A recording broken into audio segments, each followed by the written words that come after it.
ترجیح دیتے ہیں اگرچہ خواہ انہیں شدید حاجت ہو، انہیں یعنی اپنے مہاجرین بھائی کو زیادہ اپنے آپ پر ترجیح دیتے ہیں، اپنے آپ پر زیادہ فوقیت دیتے ہیں، اپنے آپ پر زیادہ اہمیت دیتے ہیں کا ان کی جو حاجت ہے، ان کی جو ضرورت ہے وہ ان سے بہت زیادہ کی کیوں نہ ہو۔ اب اگلا بیر ہے کہ مساک مدینہ میں اخراجات کی ذمہ داری کس پر ڈالی گئی؟ سوال یہاں پر ہے، دیکھ مساک مدینہ کے شرائط نمبر 2 ہے، یہود اپنے اخراجات کے ذمہ دار ہوں اور مسلمان اپنے اخراجات کے، البتہ جنگ کی صورت میں دونوں فریق مل کر اخراجات برداشت کریں گے، یعنی ہر کوئی جو یہود اور مسلمان اپنے اپنے خرچے، اپنے جو اخراجات ہیں، جو بھی ان کے قبیلوں کے، جو بھی ان کی معیشت، جو بھی روپے پیسے کا ان کے اوپر ذمہ داری ہے، وہ تمام قبیلے اپنے اپنے خرچہ کریں گے، اور البتہ اگر جنگ ہو جائے گی تو وہ دونوں مل کر اس کا خرچہ چلائیں گے۔ مساک مدینہ کی روشنی میں بیرونی حملے کی صورت میں کیا طے پایا؟ اس کا بچوں یہاں پر ہی ہے، مساک مدینہ کی شرائط میں سے اگر کوئی بیرونی دشمن مسلمانوں یا یہود میں سے کسی ایک پر حملہ کرے گا تو دونوں مل کر اس کا مقابلہ کریں گے۔ دیکھو بچوں کس قدر انہوں نے اچھا فیصلہ کیا حضور نبی اکرم خاتم نبیین صلی اللہ علیہ وسلم نے، کہ اگر کوئی بیرونی حملہ، اگر کوئی دشمن حملہ کرتا ہے مدینہ منورہ پر تو مسلمان اور یہودی دونوں مل کر اس کا مقابلہ کریں گے۔ ہے کہ ظہر کی نماز کی کس رکعت میں طویل قبلہ کا حکم نازل ہوا؟ اس کا جواب بچوں یہاں سے ہے کہ نبی کریم خاتم نبیین صلی اللہ علیہ وسلم حضرت بشر بن برہ بن معرور رضی اللہ تعالیٰ عنہ کے ہاں دعوت پر گئے ہوئے تھے، وہاں ظہر کا وقت ہو گیا، آپ خاتم نبیین صلی اللہ علیہ وسلم لوگوں کو نماز پڑھانے کھڑے ہوئے، 2 رکعتیں پڑھ چکے تھے کہ تیسری رکعت میں وحی کے ذریعے سے طویل قبلہ کا حکم نازل ہوا، یعنی تیسری رکعت میں تحویل قبلہ کا حکم نازل ہوا۔ اچھا اگلا ہے کہ طویل قبلہ سے کیا مراد ہے؟ تحویل قبلہ سے قبلہ کی ذمہ داری ہے، یعنی قبلہ تحویل ہوتا ہے کہ ذمہ داری اٹھانا، کہ اس بات کی ذمہ داری لے لی جائے کہ اب ہم نے مسجد اقصی کی بجائے مسجد الحرام کی طرف منہ کر کے نماز پڑھنی ہے۔ اب بچوں ہم نے تفصیلی جواب دینے ہیں۔ سوال نمبر 4، مساک مدینہ کے بارے میں آپ کیا جانتے ہیں؟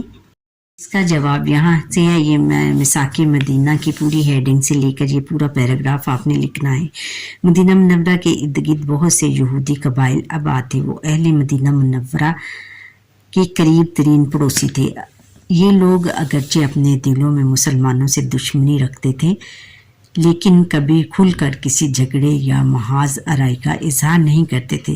رسول اللہ خاتم نبیین صلی اللہ علیہ وسلم نے مسلمانوں کے درمیان عقیدے، سیاست اور نظام میں اتفاق کے ذریعے اسلامی معاشرے کی بنیادیں مضبوط کر لیں تو غیر مسلموں کے ساتھ تعلقات کی طرف توجہ فرمائی، یعنی جب انہوں نے اپنے درمیان عقیدہ کیا تھا ہمارا، اسلام کے عقیدے، سیاست اور نظام میں اتفاق کے ذریعے اسلام معاشرے کی بنیادیں مضبوط کر لیں تو غیر مسلموں کے ساتھ تعلقات کی طرف توجہ کی، پھر انہوں نے غیر مسلموں کے ساتھ تعلقات بڑھانے کی طرف توجہ کی۔ اس مقصد کے لیے آپ خاتم النبیین صلی اللہ علیہ وسلم نے یہودیوں کے ساتھ ایک معاہدہ کیا جسے مساک مدینہ کہا جاتا ہے۔ اس مدینے میں انہیں دین و مذہب کی آزادی اور جان و مال کی حفاظت دی گئی۔ گویا مساک مدینہ سے مراد یہودیوں کے ساتھ کیا جانے والا ایک معاہدہ ہے جس میں ان کے ساتھ پرامن اور خیر خواہی پر مشتمل زندگی گزارنے کا فیصلہ کیا گیا، یعنی اس میں یہ فیصلہ کیا گیا کہ ہم نے ایک دوسرے کے ساتھ امن اور سکون کے ساتھ رہنا ہے، اور اس کی پھر انہوں نے شرائط بھی بیان کی۔ تفصیلی سوال نمبر 2 ہے کہ تحویل قبلہ پر نوٹ لکھیں۔ ہم نے یہاں سے لکھنا ہے تحویل قبلہ، یہ پورا آپ نے لکھنا ہے۔ مسلمانوں کے مدینہ منورہ آنے کے بعد جو اہم واقعات پیش آئے، ان میں سے ایک واقعہ تحویل قبلہ کا تھا، یعنی قبلہ چینج کرنے کا۔ مسلمان پہلے بیت المقدس کی طرف رخ کر کے نماز ادا کرتے تھے، پھر حکم ہوا کہ اب خانہ کعبہ کی طرف رخ کر کے نماز ادا کریں۔ بیت المقدس بیتا کہاں پر ہے؟ اسرائیل میں ہے، اسرائیل، ہاں اسرائیل میں ہے، اور اس کی طرف رخ کر کے پہلے مسلمان نماز پڑھتے تھے۔ تحویل قبلہ کا حکم 2 ہجری میں نازل ہوا۔ نبی کریم خاتم النبیین صلی اللہ علیہ وسلم حضرت بشر بن برہ بن معرور رضی اللہ تعالیٰ عنہ کے اہل ہاں دعوت پر گئے ہوئے تھے۔ وہاں ظہر کا وقت ہو گیا۔ آپ خاتم النبیین صلی اللہ علیہ وسلم لوگوں کو نماز پڑھانے کھڑے ہوئے، 2 رکعتیں پڑھ چکے تھے کہ تیسری رکعت میں وحی کے ذریعے سے تحویل قبلہ کا حکم نازل ہوا۔ اسی وقت آپ خاتم النبیین صلی اللہ علیہ وسلم اور آپ خاتم النبیین صلی اللہ علیہ وسلم کی اقتداء میں تمام لوگ بیت المقدس سے بیت اللہ کے رخ پر گئے، یعنی ان کی اقتداء میں ان کے پیچھے جتنے بھی لوگ نماز پڑھ رہے تھے، انہوں نے اپنا رخ بیت المقدس کس کو کہتے ہیں؟ مسجد اقصیٰ کو کہتے ہیں۔ بیت اللہ یعنی اللہ تعالیٰ کا گھر کون سا ہے؟ مسجد حرام کے رخ پھر گئے۔ اس کے بعد مدینہ منورہ اور ارد گرد کے علاقوں میں اس کا عام اعلان کیا گیا۔ ارشاد باری تعالیٰ ہے، ترجمہ: یقیناً ہم آپ یعنی خاتم النبیین صلی اللہ علیہ وسلم کے چہرے کو بار بار آسمان کی طرف اٹھتا دیکھ رہے ہیں، تو ہم آپ خاتم النبیین صلی اللہ علیہ وسلم کو اس قبلے کی طرف ضرور پھیر دیں گے جسے آپ خاتم النبیین صلی اللہ علیہ وسلم پسند کرتے ہیں۔ تو اب سے اپنے چہرے مسجد حرام کی طرف پھیر لیجیے، اور مسلمانوں تم جہاں کہیں بھی ہو تو اپنے چہروں کو نماز کے لیے اس مسجد حرام کی طرف پھیر لو۔ یہ قرآن مجید میں ارشاد ہوا تھا۔ پھر اس آیت میں معلوم ہوتا ہے کہ طویل قبلہ کا حکم آنے سے پہلے نبی خاتم النبیین صلی اللہ علیہ وسلم اس تبدیلی کے منتظر تھے اور خود بھی محسوس فرما رہے تھے کہ بنی اسرائیل کی امامت کا دور ختم ہو چکا ہے، لہٰذا اب مرکز ابراہیم کی طرف رخ کرنے کا وقت آ گیا ہے۔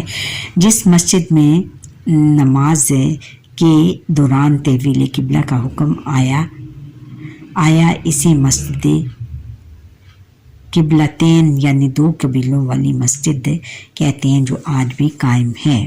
یہ ہے کہ میثاق مدینہ کی دفعات تحریر کریں۔ آپ نے پوری لکھنی ہے میثاق مدینہ کی شرائط۔ دفعات کیا ہیں؟ شرائط ہیں۔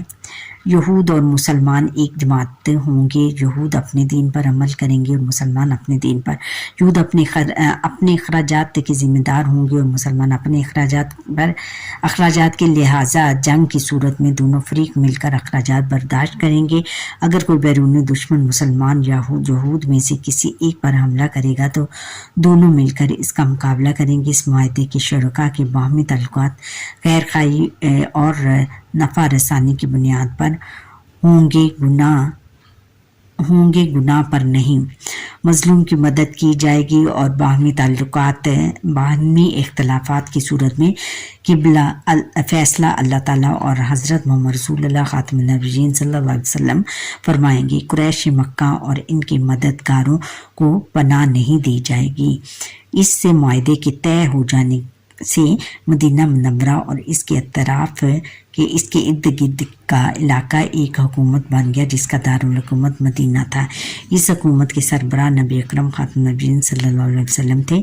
امن و سلامتی کے دائرے کو وسعت دینے کے لیے نبی کریم خاتم النبیین صلی اللہ علیہ وسلم نے دوسرے قبائل سے بھی حالات کے مطابق اسی قسم کے معاہدے کیے۔ یہ معاہدہ صرف انہوں نے ایک نہیں کیا، یہودیوں کے ساتھ ہی نہیں کیا بلکہ مختلف قبیلوں کے ساتھ میں اس طرح کے کئی معاہدے کیے۔